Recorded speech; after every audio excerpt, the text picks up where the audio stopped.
Lección número 2. Vamos a pasar ahora a tratar de entender las emociones a través del cerebro. Vamos a explicar. Paso número 1. Todo lo que nosotros experimentamos afuera de nosotros, que se llama realidad, todas las experiencias con nuestros compañeros, con nuestros familiares, de trabajo, sociales, con nuestros vecinos, todas las experiencias que nosotros tenemos van a entrar y ser procesadas precisamente en el cerebro. Bueno, pero aquí lo importante es, entran a través del tálamo y lo primero a donde se dirige la información es hacia la amígdala. La amígdala es, digamos, el espacio donde se van a procesar las emociones. Digo, se van a procesar en términos de que ahí se van a originar. ¿Por qué? Porque aquí es importante aclarar que la amígdala no tiene la capacidad de razonar, de analizar, de reflexionar. Entonces la amígdala como tal no va a reflexionar las emociones, ni va a decir cuál es la correcta, cuál es la incorrecta. No, no. Dependiendo de la experiencia externa, de inmediato va a tener un impacto en nuestro estado emocional, ya sea de alegría, ya sea de enfado, ya sea de tristeza, ya sea de desagrado, cualquiera va a tener un impacto. Hay ciertas experiencias de vida que parece que no tienen un impacto. Somos un tanto indiferentes. Más adelante vamos a ver cómo la indiferencia también, al fin de cuentas, es una actitud emocional. Pero bueno, aquí lo importante es reconocer que todo lo que sucede en el exterior va a entrar a través del tálamo, se va a dirigir primero a la amígdala y la amígdala va a producir un estado emocional. Bueno, aquí es precisamente donde se producen los estados emocionales. Pero la amígdala también cuenta con el hipocampo y el hipocampo es una estructura que está muy relacionado con la memoria. Y entonces entre la amígdala y el hipocampo hablamos de lo que se conoce como memoria emocional. Se produce la emoción, pero también se producen los recuerdos y esos recuerdos van a traer también estados emocionales. Y entonces, a través del tiempo, empezamos a experimentar también ciertas emociones de la experiencia de vida, pero también de acuerdo a nuestra memoria emocional, como aparece en esta imagen. La culpable de que no lo puedas olvidar, pero no lo puedas olvidar emocionalmente. Vamos a poner un ejemplo. Hay personas que le tienen mucho miedo a los perros, pero mucho miedo. Y a veces no saben ni por qué se origina tanto miedo a los perros. Pero posiblemente una experiencia los haya marcado. Pongamos, por ejemplo, que cuando eran niños tenían un cachorro, de repente el cachorro respondió, tuvo una respuesta que les generó mucho miedo, o a lo mejor hasta los mordió. ¿Por qué? Porque le hicieron algo al cachorro y como respuesta instintiva de repente reaccionó de manera agresiva y los mordió. Y eso creó mucho dolor. Como eran muy pequeños, a veces lo que se guarda es esa experiencia emocional junto con ese recuerdo y se guarda como un recuerdo emocional. Está la memoria emocional. Después de muchos años, de repente a veces se pierde ese recuerdo con precisión. Lo único que se conserva a veces es el estado emocional. ¿Y qué sucede? Que ya estando grandes, de repente se nos acerca un perro, aunque sea un perro chiquito, que seguramente no nos va a hacer nada, pero sentimos mucho miedo. ¿Por qué? Porque se activa ese recuerdo emocional. Así en la vida, muchas veces experimentamos estados emocionales que de repente no sabemos ni por qué se experimentan, pero que tienen que ver con algún recuerdo emocional que no tenemos racionalmente presente, pero sí lo tenemos guardado emocionalmente que se activa ante ciertas circunstancias. Es importante tener presente eso. Tenemos una memoria emocional que de repente lo activa cualquier detalle y a veces ni nos damos cuenta y empezamos a vivir la emoción sin saber realmente el porqué de esa emoción, aunque sí tiene una historia. Bueno, vamos a dejarlo por el momento hasta ahí. Tenemos la amígdala que se activa ante cualquier situación de vida Y también tenemos lo que es el hipocampo y lo que es la memoria, que vinculado con la amígdala se crea lo que es la memoria emocional. Bueno, aquí el punto es, si las emociones no son racionales, no podemos decir que podemos conscientemente seleccionarlas, simplemente se originan de una situación externa, entonces parece que no tenemos ningún control y tampoco no podemos regular las emociones. Las emociones simplemente se presentan. Así. Bueno, sin embargo, resulta que algunos investigadores encontraron en las neurociencias y investigando precisamente sobre las emociones que aquí hay un caminito neuronal entre el tálamo y la amígdala y el hipocampo, que se retroalimentan. Pero también encontraron un caminito neuronal del tálamo hacia lo que es el lóbulo frontal y del lóbulo frontal a lo que es la amígdala. Pero este camino es más largo que el que recorre del tálamo a la amígdala. Pero aquí lo importante es que esta parte de aquí del cerebro, que es el lóbulo prefrontal, es el que tiene la capacidad de ser racional. Esa parte de allí es la que procesa la información, analiza, reflexiona, detecta, organiza la información. Es esa parte que le llaman cognitiva, pero en pocas palabras es esa parte racional, esa parte consciente de lo que sucede a nuestro alrededor y podemos interpretar la situación. Es precisamente esta parte que está aquí, que es el lóbulo prefrontal. Bueno, aquí puse una imagen de la película Intensamente. Esta imagen tiene una intención, que en la película Intensamente parece que hay aquí un control que puede precisamente generar o activar ciertos estados emocionales. Yo diría que es más bien el control que permite regular las emociones.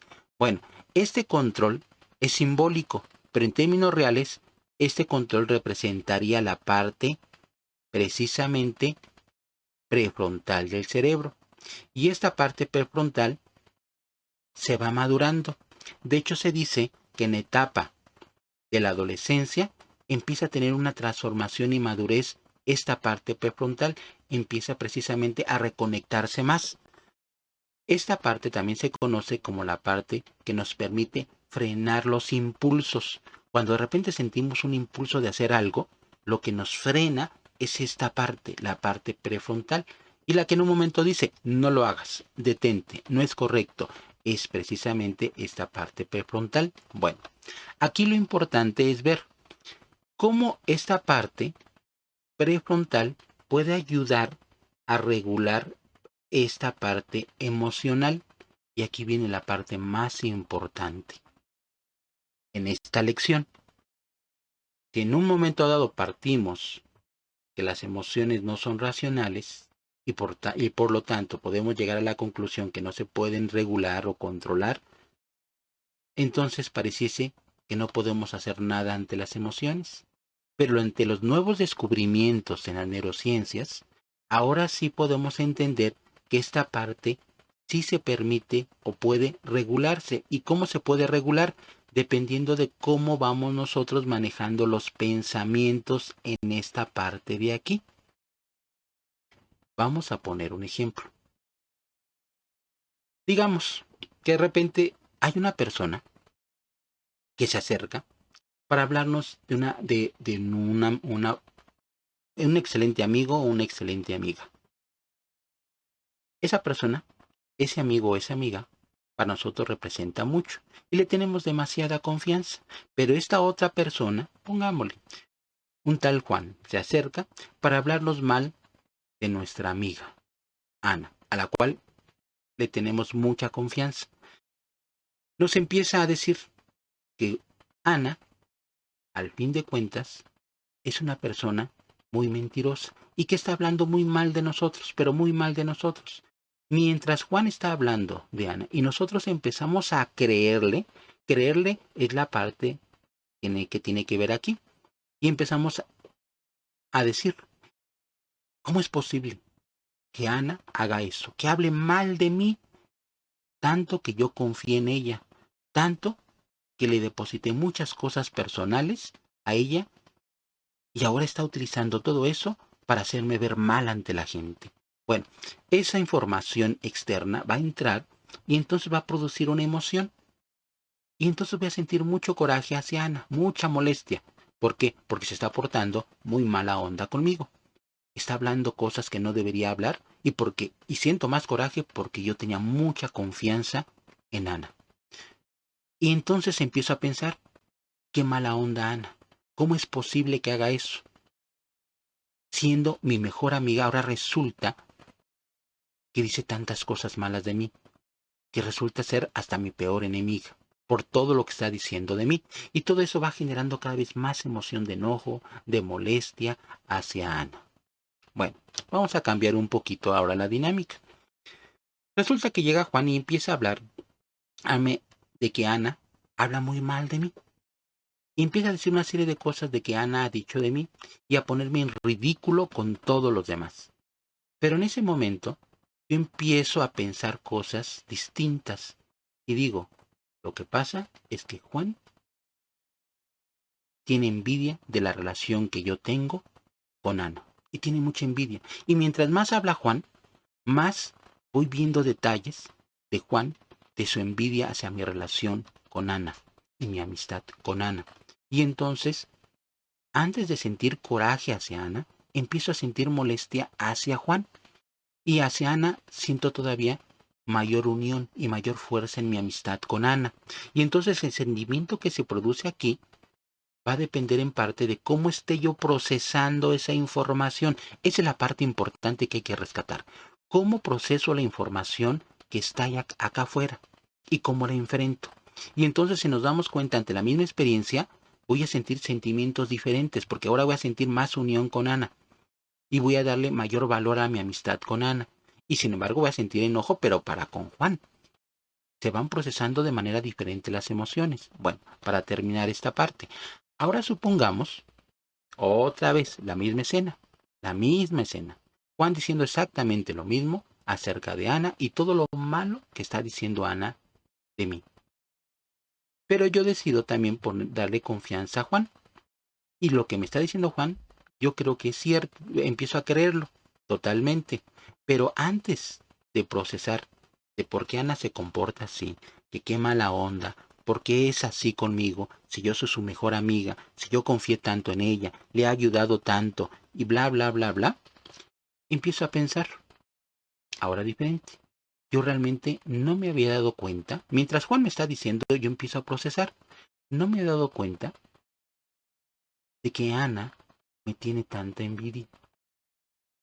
Yo la aprecio y la aprecio de verdad. Y he creído en la amistad que tengo con Ana, pero no me he dado cuenta que Ana realmente empezó a generar un sentimiento de molestia hacia mí. Y entonces empiezo a sentir un sentimiento más bien de tristeza y de pena hacia Ana, porque no tiene su propia identidad. Más bien está utilizando todo lo que ella sabe de mí, todo lo que conoce de mí, le ha generado un sentimiento de envidia y de distanciamiento.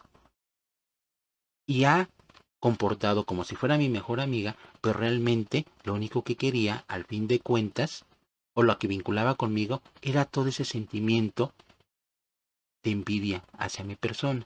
No es capaz de desarrollar su propia identidad y entonces genera en mi identidad un sentimiento de anhelo, pero de envidia y de mucha envidia. Pero entonces el sentimiento, así como yo voy procesando esa información de lo que me está diciendo Juan y lo que yo voy procesando sobre Ana, ahora ya no genero mucho enojo, molestia, no.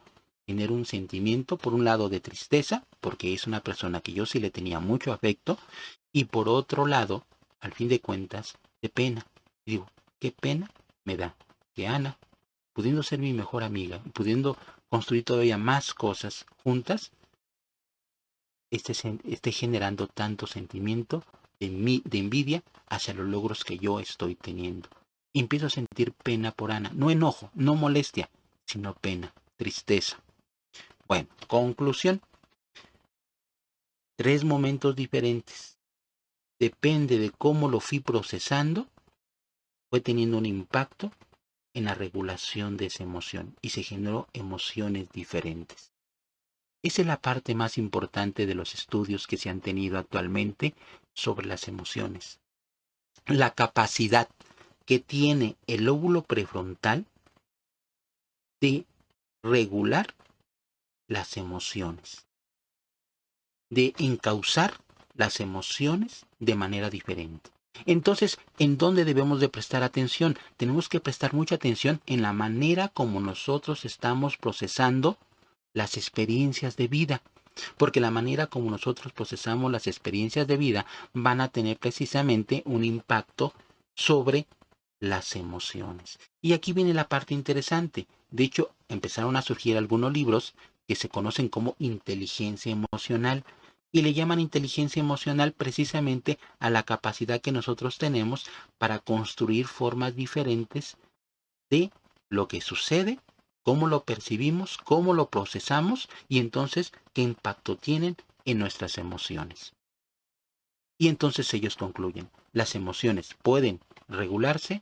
Sí. ¿Podemos convivir de manera diferente con las emociones sin a tal grado que no nos rebasen y que no perdamos totalmente el control de ellas y nos hayan sentir muy incómodos? No, al grado más bien de aprender a aceptar las emociones, aprender de ellas y que no nos rebasen. Esa es la parte más importante de esta lección. Entender precisamente cómo sí tenemos el recurso de nosotros regular las emociones. Pase lo que pase, sienta lo que sientas, en el fondo tienes que saber que esa emoción puede regularse, que ese sentimiento puede regularse. Aunque sintamos mucha ansiedad, que sintamos que nos desesperamos y que parece que no podemos tener control sobre ella, no, más bien es buscar la estrategia. Hay una estrategia, hay algunas técnicas que nos pueden ayudar a fortalecer y regular nuestras emociones. Pero todas las emociones, por más fuertes que sean, por más que sintamos que nos rebasen, pueden ser reguladas. En cierto sentido, digamos, controladas. Vuelvo a repetir, no me gusta mucho utilizar la palabra control como una forma de dominio, pero sí de regular, una capacidad de manejar las emociones de manera adecuada y entonces convivir de una mejor manera con la vida y con las experiencias que vamos teniendo en la vida. Esa es la parte importante entonces que quiero que quede bien grabado en esta lección. Todos tenemos la capacidad de regular nuestras emociones. Y en gran medida va a depender de la manera como vayamos construyendo aquí, cómo cada experiencia de vida la procesamos de tal manera que permite que se generen emociones reguladas y que aprendamos de esas emociones. Como ya lo vimos en la primera lección, todas las emociones son importantes porque nos permiten convivir de manera más eficaz con la vida y preservar nuestra vida y nuestra integridad y enfrentar situaciones de peligro en un momento dado y tener empatía con nosotros y también vivir momentos de dicha y de felicidad. Bueno, lo vamos a dejar hasta aquí porque la idea ahora es proporcionar algunas estrategias que nos permitan precisamente convivir mejor con las emociones. Pongámoslo de esta manera, tener más inteligencia emocional. Bueno, pues lo dejamos hasta aquí y continuamos con la siguiente lección, que sería la lección número 3. Hasta luego.